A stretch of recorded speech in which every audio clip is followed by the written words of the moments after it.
Another great tool I found helpful in the window cleaning world were the bucket on a belts.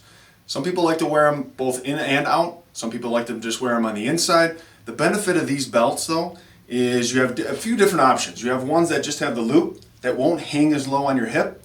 And then you have ones with the clip that just detach and you can clap. So you can take it on and off when you go in and out of your work truck. Makes things a little bit easier. All of them basically will fit the thicker channels with the exception of the green one here. The green one does have the option where you can put a pocket scraper in there. Most of them have the option to put multiple squeegees in there. It's a good spot to put your wet wand or your scrubber. That way it's not dripping all over the place.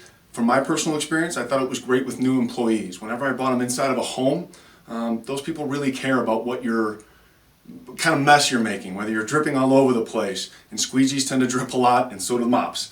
So it's a great product for that. Some of them also have a singular rivet to where it'll pivot with you. And other ones have a double rivet to where they're just stationary. They're not going to pivot all over the place. Ettore has a line, Unger has the line, Moorman and Pulex. You can find all of these great products on our website, DetroitSponge.com, or you can find them in our catalog as well. Thank you.